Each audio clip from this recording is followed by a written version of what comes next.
네, 오늘은 2025년 6월 14일 토요일이고, 발표자는 이창현입니다.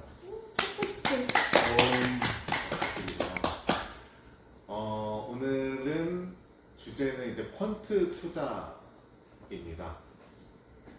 퀀트 투자 다 한 번씩 들어보셨을 건데, 이 투자로 말할 것 같으면 저는 MBTI의 그 정말 T 수준의 0% F는 전혀 없어요.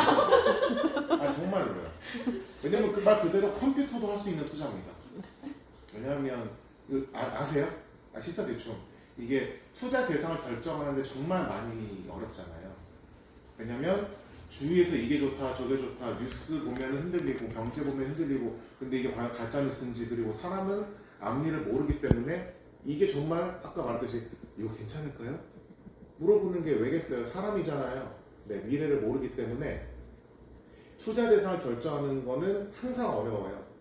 그래서 제가 이제 주식에 투자하게 된 그 이야기를 해보면, 주위에서 다 주식한다고 하고 20만 원 번다고 하고, 야 하루에 3만 원 벌면은 야 한 달이면 90만 원이고, 물론 안 벌 때도 있지만 50만 원만 번다고 생각해봐. 야 그럼 맛있는 게 몇 끼야?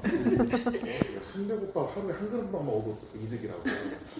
그런 얘기를 듣고 너무 좋아가지고 2019년인가 그때 처음으로 주식 계좌를 그래도 코로나 전에 했네? 네 만들어가지고 했는데, 정말로 막 500만 원 갔다가 막 하루에 막 15,000원, 2만 원 벌고 막 그때 좋았잖아요. 주식이 엄청 18, 19년도 막 그때. 그래서 정말 했는데도 막 거니까 했다가 결국에 코로나 때 이상한 바이오주, 뭐 예를 들어 엑세스 바이오라든지 이런 거 있잖아요. 그런 데다 투자해가지고 완전히 그냥 막 나락도 갔다가 천국도 바꿨다 막 이러다 보니까 슬퍼라. 진짜 2022년 이후로 거래를 거의 해본 적이 없어요. 사실은 대우건설 한번 한번 마지막으로 보고. 그러니까 이렇게 힘들고, 문제는 가장 힘든 것 중에 하나는 내가 항상 그 차트를 봐야 되고, 그러다 보면 이제 회사 일 같은 거 놓칠 때도 있고, 그러다 보면 이게 좀 힘들잖아요. 그래가지고 다시 투자하는 건 너무 어렵다, 그런 생각을 하게 됐는데, 그러다 보니까 요즘에 뭐 그런 사람들도 아직도 있대요. 가상화폐를 오늘 산 다음에 그냥 자고 일어나면 오르기를 바라는, 이제 이거를 뭐 수면 매매법이라고 하더라고요. 아니면 뭐 친구가 투자해가지고요, 야 나 이거 샀다. 아 그래? 한번 봐요. 그래 떨어져. 얘 돈 잃었네. 내가 사면 되나? 하고 이제 사는 이런 매매법. 마음 불편할 것 같은데. 그 친구한테는 말 안 하겠지. 친구가 떨어졌다고 하거나 뭐 하면은 이제 내가 사는 거예요. 치면 뭐 상관 안 하겠죠. 그러니까요. 그 대표적으로 이번에 우리나라 거 에코프로인가요? 에코프로가 막 150만 원까지 막 하고 막 무슨 떨어졌잖아요. 막 그런, 제 주위에 그런 친구들이 있었거든요. 내 주위에도 있네. 그러니까요. 근데 이게 사실 근거가 없잖아요. 그러니까 손해를 보고 실패를 보고 한심하거나 이걸 떠나서 그냥 근거가 없다는 거예요, 사실. 내가 분석한 것도 아니고, 자고 일어나면 오를 거라는 건 근거 없는 거니까. 근데 이런 충동적인 거, 주관적인 거를 다, 모든 거를 다 배제하고 하는 게 완전 반대 개념에 있는 게 퀀트 투자입니다. 왜냐면 퀀트 투자는 주식 투자 시 오는 공포, 이렇게 되면 어떻게 하지? 기대, 오르겠지? 내가 분석했으니까 맞아, 이건 맞아. 이런 모든 거를 다 배제하는 게 퀀트입니다. 오로지 숫자랑 통계에 기반으로 하는 게 퀀트 투자입니다. 그러니까 퀀트 투자의 장점으로는, 물론 이거는 이제 사람이기 때문에 100%는 아니지만, 내가 이거를 포트폴리오로 완성했을 때 그냥 기다리면 돼요. 그리고 약속한 내가 정해놓은 날에 팔거나 매수하거나 매도하면 돼요. 한마디로 이런 거에서 벗어날 수 있다는 그런 장점이 대표적이고, 퀀트 투자의 이제 뜻은 계량적이라는 의미가 퀀티테이브 뭐 이런 뜻하고, 애널리스트의 이제 합성어입니다.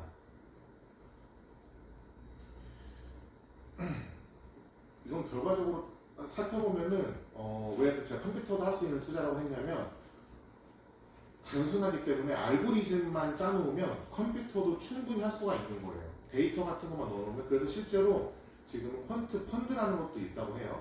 그래서 그 펀드에다 투자하면 어떻게 되냐면 그거를 애널리스트가 관리하는 것이 아니라 정해진 알고리즘에 따라서 컴퓨터가 나의 자금을 분할해가지고, 그러니까 1,000만 원을 넣으면 뭐 20%, 30% 뭐 이런 식으로 분할을 해가지고 하는 투자가 바로 펀드 투자입니다. 그 수익률 정해놓고 그거 아니야? 맞아. 그러니까 다양하죠. 네, 막 되게 다양해요, 진짜 다양해요. 네. 충동 구매나 충동 왜냐면 매매는 안 투자를 보는 하겠다. 것이 있지만 분할을 어떻게 하냐는 것도 다 여러 가지. 맞습니다. 그런 것도 다 있어요. 그래서 펀드 선택하는 것도 마지막에 말할 거니까 중요한데, 네. 그런데 펀드 투자에서 가장 이제 그러니까 펀드 투자를 하는 이유 중에 가장 큰 이유가 좋은 종목을 골라가지고 좋은 가격에 사서 어쨌든 이익을 보는 거잖아요. 그래서 저평가된 주식을 잘 골라서, 그리고 고평가된 주식은 이제 안 사고, 이제 이런 게 필요하단 말이에요. 그래서 저평가, 고평가를 어떻게 고르느냐. 고평가와 저평가를 판단하는 기업의 지표가 있는데, 주가 수익 비율, 그리고 주가 순 자산 비율, 뭐 이런 것들이 있어요. 이 두 가지가 가장 중요해서, 그 외에도 6가지 막 더 있다고는 하는데, 이해가 안 되더라고요. 이거 수업을 제가 못하다 보니까 더욱더. 그래서 이 두 가지를 우선 예를 들었는데, 예를 들어서 투자 자본 수익률, 이제 이런 건 이제 ROE라고 하는데, 이걸 기준으로 기업이 얼마나 돈을 효율적으로 벌어들이는지 이걸 이제 확인하고, 1차적으로 이거 확인하고, 주가 수익 비율, 이걸 이제 PER라고 하거든요. PER이라고 하는데, 이거를 주당 이제 순이익을 이거 비교를 해가지고 낮으면 저평가돼 있고, 네, 높으면 이제 고평가돼 있다고 하는 거죠. 그래서 저평가돼 있는 주식을 구매를 하는 겁니다. 매수를 하는 겁니다. 근데 이제 조인 글린블란트라고 하는 사람이 뭐 이런 방법으로 뭐 20년 동안 뭐 자기 자본의 800배 정도를 뭐 벌어들였다, 뭐 이런 얘기가 있습니다. 뭐 이 사람이 그래서 주장하는 게 뭐냐면, 뭐 마법의 공식이라고 하는 건데, 사실 지금 말한 게 마법의 공식이에요. 근데 사실 이 마법의 공식에서 가장 어려운 점이 뭐냐면, 우리가 어떻게 그 저평가된 주식을 고르느냐잖아요. 그 지표를 찾아가지고 또 해가지고, 그 일반인들이 사실 하기가 쉽지가 않습니다. 그래서 이따가 또 PBR에 대해서 잠깐 또 설명을 드리겠습니다. 네. 그래서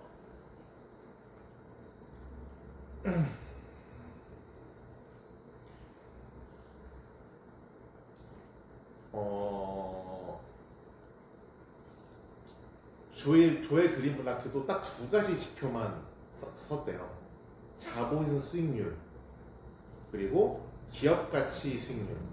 이 딱 2가지 지표만으로 했다고 뭐 합니다. 자본 수익률은, 그러니까 세전 영업이익, 어쨌든 세금을 이제 기업에서 뜨니까, 세전 영업이익을 투입 유형 자본으로 나눈 가치가 이제 자본 수익률이고요. 투입 유형 자본으로 나눈 가치가. 그리고 기업 가치 수익률 같은 경우는 세전 영업이익을 기업 가치로 나눈 거예요. 여기까지 했을 때 저 너무 머리가 아파가지고 아직 기업 가치 같은 거를 어디서 볼 수 있지? 이런 생각을 많이 했는데, 이 2가지 변수값을 이제 정리를 해서 한 30일을 뽑는 거예요. 30개를 뽑는 거예요. 최상의 그거를 30개를 뽑는데, 이걸로 이제 투자를 하는 건데, 이 사람들은 이것만 하는 사람들이니까 가능하죠. 그럼 일반인들은 이런 걸 어떻게 활용할 수 있느냐? 이제 제가 정리한 거는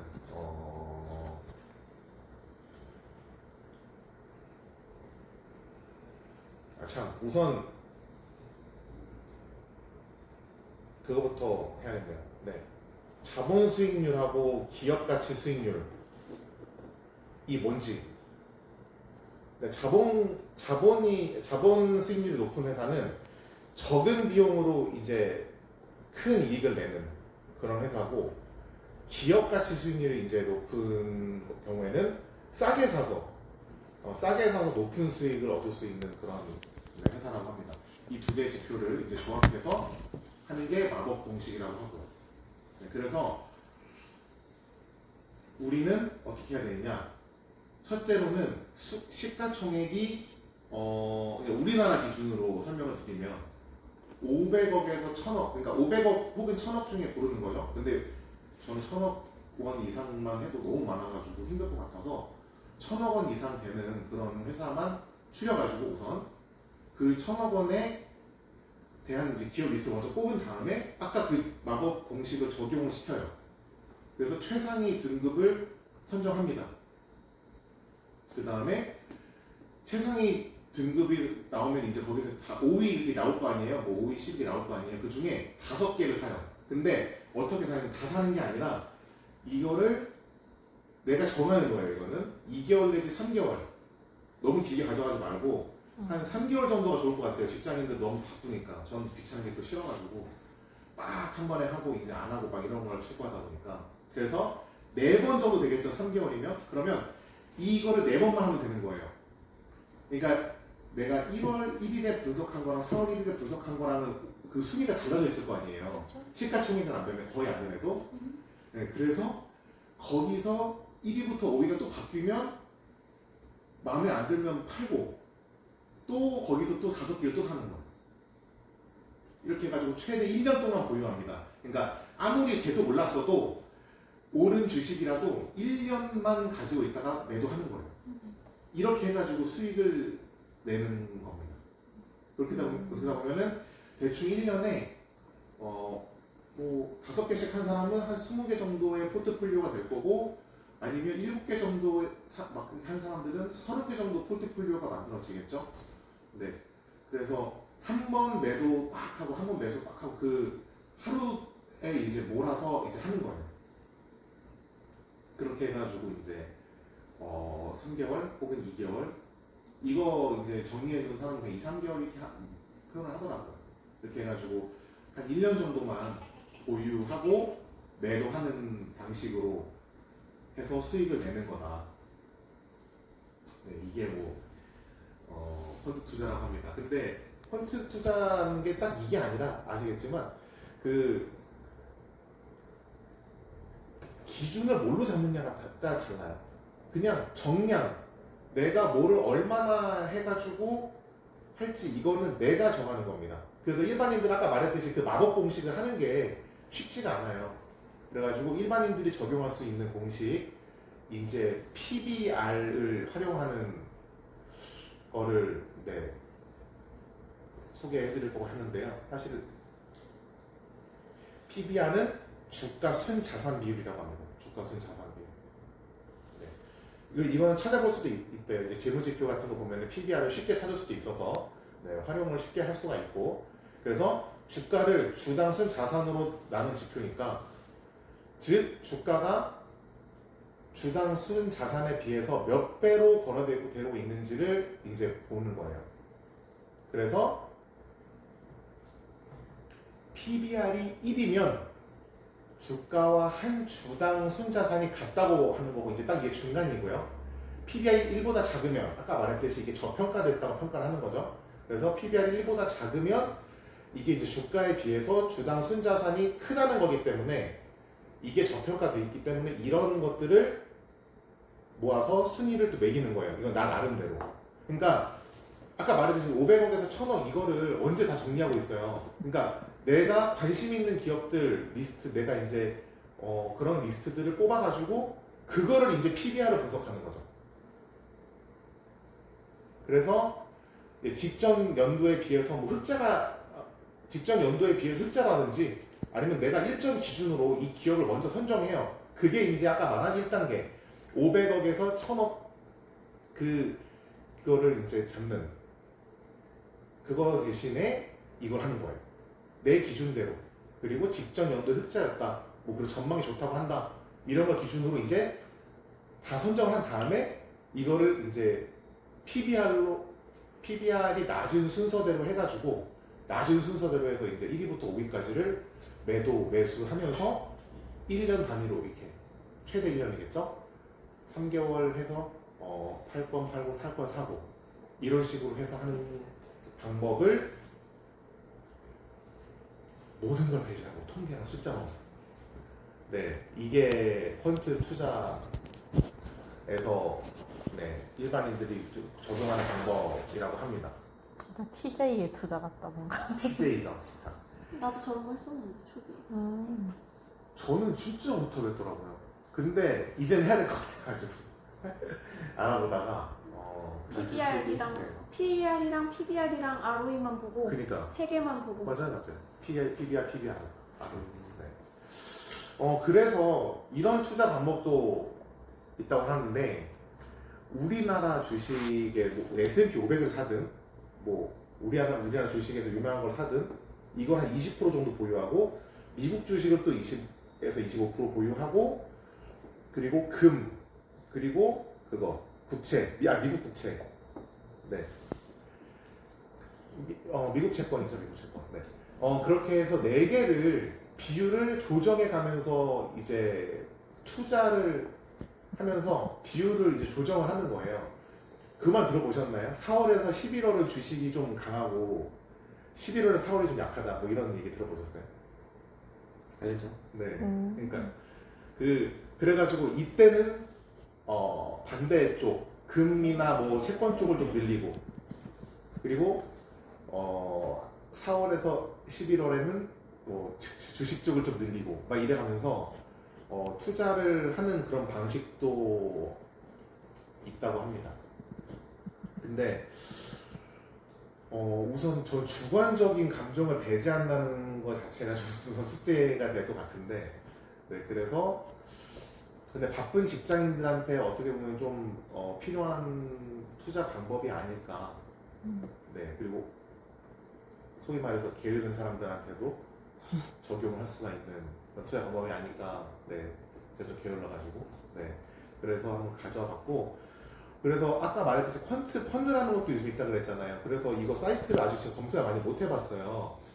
그리고 사실 이 접근성으로 뭐 어느 정도 되는지도 모르겠고 그래가지고 퀀트 펀드에다가 투자를 하게 되면 또 내가 못하는 걸 컴퓨터가 해주는 거예요.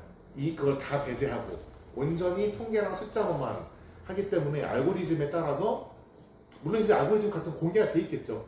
네, 알고리즘에 따라서 자산도 분산해주고 막 이렇게 되기 때문에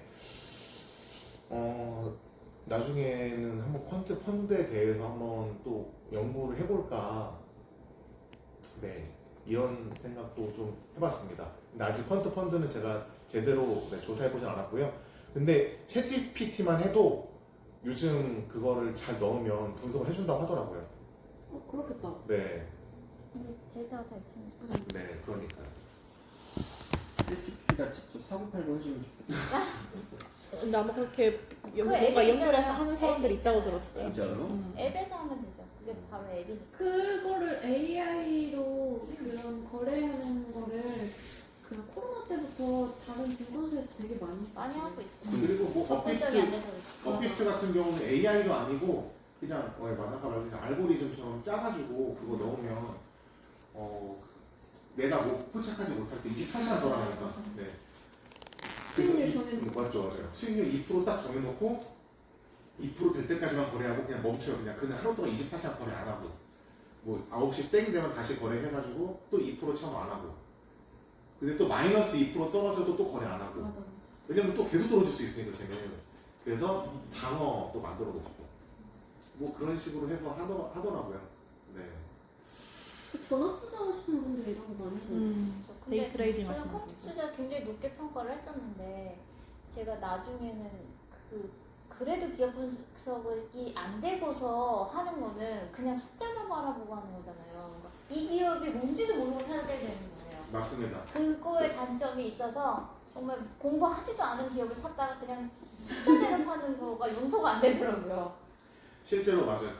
완전히 이게 숫자로만 하는 게 맞아요. 그래서 아까 말했던 그 빌리브라트 이 사람도 17년 동안 평균 30% 수익을 냈다고 하는데 그 중에 4년은 시장보다 낮은 수익률을 냈다고. 네, 숫자로만 하니까. 네. 장기적으로 보면 안정됐지만 약간 장기적으로 안정됐지만 모든 걸 담보하지는 않는다. 뭐 모든 투자가 그렇겠지만. 네.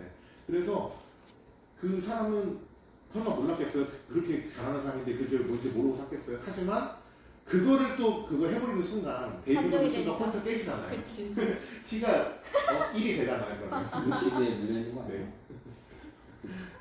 네. 루시드도 그것만 보면 괜찮은 주식이잖아요. 그러니까 근데 맞아 진짜 이게 그 아까 전에도 그랬지만 조건을 뭐뭐를 넣냐 어떤 가치를 넣냐는 결국 사람이 결정하는 거니까. 그리고 저 숫자로 정해진다는 저 부분도 사실 어떻게 보면 주식시장 자체가 완전히 숫자로 정해진다기엔 감정적으로 움직인 것도 많으니까. 많지. 특히 우리나라. 우리나라도 그렇고 약간 기술주들은 약간 그래가지고 네 아까 말한 것처럼 이 그린블라트는 이 기업이 뭔지도 모르고 그냥 뭔지 알지만 그냥 숫자로만 해서 넣는 그런 경우일 수 있겠고, 분석을 해가지고 아까 말했듯이 일반인들은 자기 나름대로 기준을 세워가지고 그 기업에 대한 PBR을 분석하라고 했잖아요. 그러니까 그러면 또 그거에 대해서 최소화할 수 있는 거죠. 이거 투자할까 저거 투자할까 하면 PBR이 좀 낮은 쪽에 투자하는 거. 그냥 뭐 100 안에 있는 것만 네. 해서 하는 거지. 위험성을 저것만 하긴 그렇고 약간 참고해서 저는 예전에는 섹터가 12개가 있잖아요. 섹터별로 1등, 2등 기업만 찾는 거예요. 그 섹터별로 일단 분할했죠. 그렇게 한 다음에 이제 이대로 따라가 봤어요. 근데 12개를 매일같이 공부를 해야 되는 거예요. 얘가 어떻게 해야 되지? 맞아 너무 너무 스트레스 받고 지치더라고요. 저 주식 처음 시작했을 때 그렇게 했어요. 나도 처음에 약간 그렇게 아, 하라고 근데 하니까. 나는 TJ라서 그게 너무 재밌는 거야. 근데 지금 공부할 시간이 없어. 풀리는 게. 저는 FP라서 친구 매매법도 쓰고 별짓 다 했어요. 나도 그 기업별로 메모를 다 해놓고 그 하루하루 숫자 맨날 적어가면서 그거 있잖아. 상황 그거 많이 올라갔다 내려갔다 하는 거 있잖아. 그거 에어비엠처럼 초창기에 그런 것만 골라가지고 그런데 투자를 많이 했었죠. 저 처음에 잘 모르니까 시총 뭐 50위 안에 있는 기업들 중에서 뭐가 뭐 있잖아. 안에 뭐인 거 빼고 뭐인 거 빼고 뭐인 거 빼고 하면 몇 개 남잖아요. 그런 그치. 거 위주로 쓰죠. 결국에는 배당으로 안주하더라. 이제 공부하기가 힘드니까 이제 배당으로 안주하게 돼 이제. 저는 배당으로 시작했다가 기술주에 살짝 깔짝했다가 결국 배당이 마음 편하구나. 그러니까. 저는 이제 배당에서 약간 금이랑 채권으로 넣어. 근데 금도 배당이 있어요? 네. 오. 금도 있구나. 그 채권도 살만하네. 재밌어. 재밌는데 어려워. 채권 안 유라님이 해봤어. 해주셔야 되는데. 콘트보다 더 어려운 게 채권. 그래 나도 하고는 싶지만 막 너무 어려우니까 접근할 수가 완전 없는 거야. 주식하고 개념에 따라서 머리가 복잡해. 갑자기 채권에 머리가 바뀌어야 되는데 자꾸 주식처럼 생각을 해요. 맞아. 그러니까 혼돈이 되는 거야. 맞아. 완벽하게 나한테 소화가 안 됐다는 거야. 그래서 음. 내가 강의를 안 하겠다는 게 아니 강의 무슨 강의야 내 주제. 어쨌든 못 하겠다는 거야. 상현님은 퀄트 투자 공부하시면서 네. 이거 하겠다 이걸 해야겠다 나랑 맞는 투자 저 방법을 봤는데 느끼셨죠? 저기 의욕이잖아. 그래서 아까 말했듯이 펀드를 한번 제대로 분석을 해가지고 그냥 펀드에 투자해놓고 마음 편하게. 성향이 다르니까 성향 다른 사람한테 맡기겠다. 왜냐면 저는 FP입니다. FP라서 그러니까 내려가면 불안한 게 그냥 그게 아니라 그냥 더 좋은 게 있을 것 같은데 막 이런 게 있는 거예요. 그게 찾고 되면은 계속 개입이 되는 거예요. 근데 이 펀드 투자가 사실 미국에서 온 거잖아요. 근데 이 우리나라에서 딱 미국처럼 적용이 되기가 쉽지 않은 거 같아요. 시장 자체가 너무 감정적이야. 왜냐면 우리나라 시장은 너무 안정적이지도 않고 맞아요. 그리고 그만큼 역사가 짧고 탄탄하지가 않아요. 그래 저도 초반에 이거 하다가 말아먹었지. 나는 스트레스 받아서 못하겠어. 그래서 펀드 투자를 외국 걸로 미국 걸로 하면 되죠. 그래 네. 그러던가. 약간 정권 바꾸는 저도 와 우리나라 걸로 할 생각으로 한 건 아니에요. 네, 진짜 탁커뱅크 틀면서 얼마나 시원하던지. 나 진짜. 되게 그리고 나중에 아마 우리나라는 배당으로 자리 잡을 거야. 우리나라 기업은 되게 탄탄한 그러니까 숫자만 보면 되게 탄탄한 기업 같아 보이는데 거기 작전 세력 붙어가지고 막 이상하게 올라가고 그러기도 하니까. 그렇기도 하고 우리나라 그게 있잖아. 디스카운트가 K 디스카운트. K 디스카운트. 그 사실 저희 나라 주식 자체로 보면 저평가돼 있는 주식이 진짜 많은데 그게 그대로 이렇게 딱 맞아 들어가진 않으니까. 저평가는 계속 돼 있고. 근데 영원히 저평가인 채로 그냥 쭉 가는. 그 평가에서. 그래 그거 뭐야 재무제표만 보면 기업들이 아주 다 좋아 보여 아주. 주식시장에 반영이 조금 안 되는 경향이 좀 있으니까. 주식회계 해가지고 속이면 우리는 그냥 음, 아파가지고 맞아. 몰라요. 그리고 갑자기 분할해버리면 어떡할 거야? 눈물 나는 거죠. 뭐. 유증한다 뭐 한다 얼마나 신경을 많이 써야 돼. 그래서 제가 초반에 그거 하다가 저한테 너무 잘 맞는 것 같다고 생각했는데 성향에는 맞았으나 우리나라에 맞지 않았다. 그거지. 저는 근데 이제 또 매일매일 봐야 되잖아. 맞아요. 아, 녹음 그게 끌까요? 단점이야. 왜 매일매일 봐요? 아 지금 계속 하고 계시는 거죠? 나는 매일매일. 끝났어요? 끝난 거예요? 끝났어요. 아, 예. 그래서? 녹음 종료하겠습니다. 끝났습니다. 네. 네.